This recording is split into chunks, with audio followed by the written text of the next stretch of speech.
जय हिंद, वंदे मातरम। स्वागत है आप सभी का आपके चैनल एससीएस क्लासेस में। आशा करते हैं आप लोग अच्छे होंगे और अच्छे से अपनी परीक्षा की तैयारी कर रहे होंगे। एसएससी जीडी 2025 की लगातार प्रैक्टिस सेट हम अपने चैनल पर करा रहे हैं। आपने अगर वीडियोस ना देखे हो तो जाकर आप लोग उन वीडियोस को देख सकते हैं। आज हम मैथ का प्रैक्टिस सेट लेकर आए हैं जो कि प्रीवियस ईयर क्वेश्चन है, एसएससी जीडी 2024 में पूछे हुए प्रश्न। चलिए लेकर चलते हैं प्रश्नों की ओर। पहला प्रश्न हमारा आ चुका है, देखिए पहला प्रश्न क्या कह रहा है। एक शर्ट का मूल्य 1200 रुपये अंकित किया जाता है और उस पर 15% की छूट दी जाती है। शर्ट का विक्रय मूल्य पूछ रहा है कितना होगा। तो शर्ट का अंकित मूल्य कितना है, 1200 रुपये है। 15% की छूट देने के बाद विक्रय मूल्य कितना होगा, तो विक्रय मूल्य हमारा हो जाएगा, विक्रय मूल्य कितना हो जाएगा, तो जो अंकित मूल्य है 1200 रुपये, 1200 रुपये पर 15% की छूट देने के बाद कितने में बेचेगा वो, तो वो बेचेगा 85% में। तो 85/100, जीरो से जीरो कट जाएंगे दो, 12 और 85 की गुणा कितनी आ जाएगी, 12 और 85 की गुणा आ जाएगी 1020 रुपये। तो ये इस तरह से ऑप्शन नंबर 1 वाला बिल्कुल ठीक हो जाएगा। देखिए अंकित मूल्य 1200 रुपये था, लेकिन 15% की छूट देने के बाद उसे कितने में बेचेगा, विक्रय मूल्य पूछा है। तो विक्रय मूल्य कितना हो जाएगा, 1200 का 85% निकाल देंगे, 1020 रुपये। ऑप्शन नंबर 1 बिल्कुल ठीक हो जाएगा। इस तरह से चलते हैं अगले प्रश्न की ओर। प्रश्न नंबर 12 देखिए, यदि P प्रतिशत 729 हो तो P का मान ज्ञात करना है। तो क्या पूछा है, P का मतलब होता है गुणा, P प्रतिशत कितना होगा, 729 होगा। ठीक है, तो P गुणे P/100 बराबर 729। 100 जो होगा 729 में गुणा हो जाएगा जाकर, तो P² बराबर आ जाएगा 729 × 100। स्क्वायर हटाएंगे तो रूट चढ़ जाएगा, और 729 का रूट क्या आएगा, तो बोलेंगे 27, और 100 का क्या निकलेगा, 10। तो ये टोटल आंसर आ जाएगा हमारा 270। 270 हमारा ऑप्शन नंबर 2 बिल्कुल ठीक हो जाएगा। चलिए अगले प्रश्न, प्रश्न नंबर नेक्स्ट पर चलते हैं। प्रश्न नंबर नेक्स्ट देखिए क्या पूछा है, सिंप्लीफिकेशन से क्वेश्चन आ चुका है। तो सिंप्लीफिकेशन की भी क्वेश्चन आते हैं।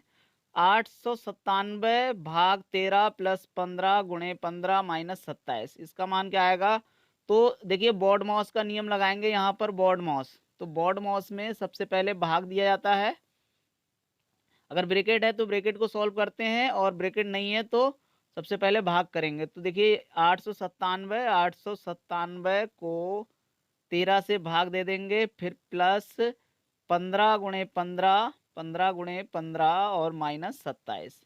तो 13 से जब भाग देंगे, 13 से भाग दिया जाएगा तो 13 छक और 13 नेमा, ये 69 आ जाएगा। और 15 15 कितने हो जाएंगे, 225 -27।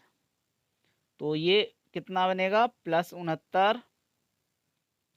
तो 69 और 225 को जोड़कर 27 घटा देंगे, कितना आंसर आ जाएगा, 267 हमारा ठीक आंसर आ जाएगा। तो ऑप्शन नंबर पहला बिल्कुल ठीक हो जाएगा। चलिए अगले प्रश्न की ओर चलते हैं। प्रश्न नंबर नेक्स्ट देखिए क्या पूछा है। चौथा नंबर प्रश्न देखिए आ चुका है। क्या पूछ रहा है कि किसी धनराशि पर साधारण ब्याज उस धनराशि का 81/100 है। साधारण ब्याज जो है, सिंपल इंटरेस्ट जो है, साधारण ब्याज उस धनराशि, धनराशि का मतलब मूलधन, मूलधन का कितना है, 81/100 है। तो मूलधन इधर ले आएंगे, SI बटा मूलधन, SI बटा मूलधन कितना हो जाएगा, 81/100, 100 हो जाएगा। तो मूलधन 100 होगा और ब्याज कितना हो जाएगा, SI 81 रुपये हो जाएगा। अच्छा, वर्षों की संख्या ब्याज की दर के बराबर है। अगर वर्ष जो है, टाइम जो है, समय कितना है, x है, तो दर कितनी होगी, रेट कितना होगा, वो भी x हो जाएगा। तो हमारा फार्मूला क्या है, सिंपल इंटरेस्ट का फार्मूला क्या है, साधारण ब्याज का मूलधन, मूलधन कितना है 100, दर कितनी हो जाएगी x गुणे, और समय कितना हो जाएगा x, और बटे में कितना आ जाएगा 100। 100 से 100 कट जाएगा हमारा। और सिंपल इंटरेस्ट कितना आया था, सिंपल इंटरेस्ट जो था वो 81 था, यानी साधारण ब्याज 81 था। तो 81 बराबर कितना आ जाएगा, x²। x² हटेगा तो x की वैल्यू कितनी आ जाएगी, x की वैल्यू आ जाएगी 9। x की वैल्यू, x² की वैल्यू जो आएगी वो 81, तो x बराबर कितना आ जाएगा, 9 आ जाएगा। तो हमारा क्या पूछा है, वार्षिक ब्याज की दर रेट कितनी x थी, तो x कितना हो जाएगा 9%। ऑप्शन नंबर 2 ठीक हो जाएगा। चलिए अगले प्रश्न, प्रश्न नंबर 5 देखिए। प्रश्न नंबर 5 में क्या पूछा है, दो भाइयों की वर्तमान आयु 11/13 है। तो दो भाई हैं, 11/13 ये वर्तमान आयु है। 6 वर्ष पहले इनकी आयु कितनी थी, तो 4/5 थी। कितनी थी, 4/5। देखिए अब इस तरह के क्वेश्चन को करने के लिए इनके बीच का अंतर देखते हैं। यहाँ 1 है और इनके बीच का अंतर कितना है, 2। तो इनके अंतर को सेम करेंगे तो 2 से गुणा कर देंगे इधर, तो ये 8/10 हो जाएगा। और इधर कितना हो जाएगा, 11/13 हो जाएगा, 11/13। देखिए 11/13 और 6 वर्ष पहले तो -6 कितनी आयु थी, 4/5। ठीक है, इनके बीच का अंतर 1 है और इनके बीच का अंतर 2 है। तो इधर कितना हो जाएगा, 2 से गुणा करेंगे 8/10 और इधर कितना हो जाएगा 11/13। अब ये जो 6 है ये इनके बीच के वर्षों का अंतर है।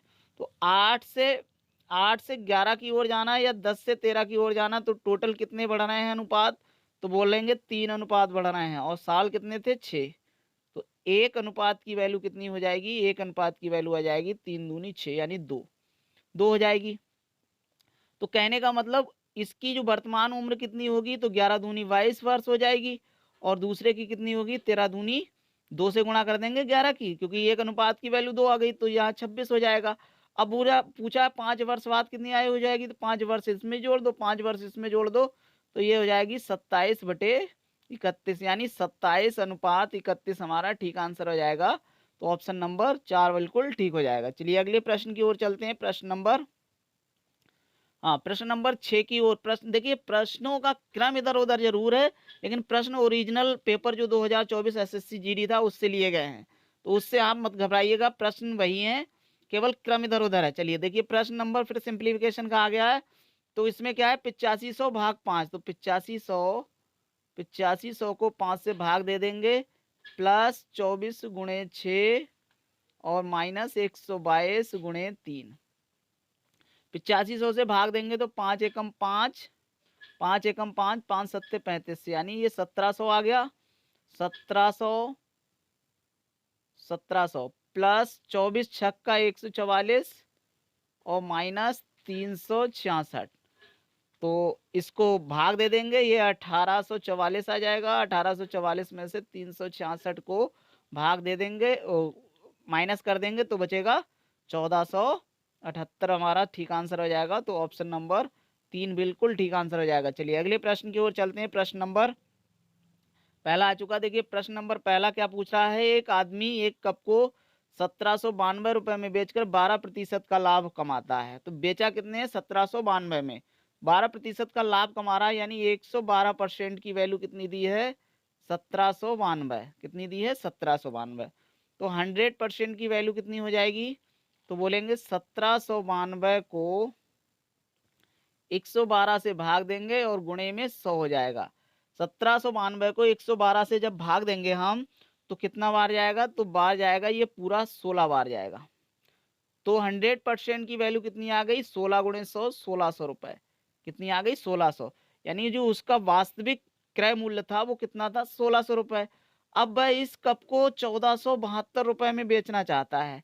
तो 1472 में बेचना चाहता है तो उसे कितनी हानि होगी, यानी 1600 क्रय मूल्य, अब 1472 में बेचना चाह रहा है, तो उसे हानि कितनी होगी, तो 1472 घटा दें, 1472 घटा दें 1600 में से, तो कितनी हानि हो जाएगी इसकी, 1472 में से जब हम घटाएंगे तो ये आ जाएगा हमारा 128। कितना आ जाएगा, 128। 128 रुपए की हानि हो रही। तो हानि का परसेंटेज पूछ रहा है, हानि प्रतिशत। तो हानि प्रतिशत 128 बटे में क्रय मूल्य कितना आएगा, 1600 गुणे 100।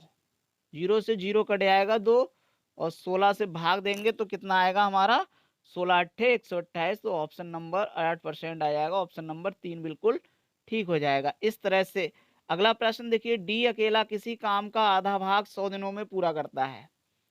डी किसी काम का आधा यानी 1/2 काम 100 दिन में पूरा कर रहा है। तो एक पूरा काम कितने दिन में करेगा? 200 दिन में पूरा करेगा। ठीक है, तो उस काम 47 दिनों में डी द्वारा कितने प्रतिशत काम पूरा होगा? कितने प्रतिशत काम पूरा होगा? पूरा काम करने के लिए 200 दिन का समय लग रहा है, और कितने दिन में पूरा करना है? 47, तो 47 बटे 200, और प्रतिशत निकालना है तो 100 से गुणा कर देंगे, 0 से 0 कट गए, तो 47 बटे 2, 47 बटे 2 को करेंगे तो कितना आ जाएगा? 23.5%। ऑप्शन नंबर 1 वाला बिल्कुल ठीक हो जाएगा। अगले प्रश्न देखिए, प्रश्न नंबर 3 की ओर चलते हैं। प्रश्न नंबर 3 में 5 क्रमागत संख्याओं का औसत 19 है। इन 5 संख्याओं में सबसे बड़ी संख्या ज्ञात करना। 5 संख्या, क्रमागत संख्याओं का मतलब क्या होता है? क्रम से। मान लीजिए 1 संख्या, 2 संख्या, 3 संख्या, 4 संख्या और 5 संख्या। ये 5 संख्याओं का औसत 19 है। औसत क्या होता है? बीच वाली संख्या। तो ये बीच वाली संख्या क्या है? 19 है। अब क्रमागत है, तो ये कितनी रही होगी? ये 18 रही होगी। ये कितनी रही होगी? 17। और ये कितनी रही होगी? 20। और ये कितनी रही होगी? 21। तो इस तरह से क्या पूछा? सबसे बड़ी संख्या कौन सी होगी? 21। तो ऑप्शन नंबर 1 वाला बिल्कुल ठीक हो जाएगा। क्लास अच्छी लग रही हो तो वीडियो को लाइक, चैनल को सब्सक्राइब करें। इसी तरह से और क्लासें भी आपको प्रोवाइड कराते रहेंगे, और हमारी क्लास यहीं पर समाप्त होती है। आगे क्लास को देखने के लिए भी एक बार वीडियो को लाइक और चैनल को सब्सक्राइब जरूर करें। जय हिंद, जय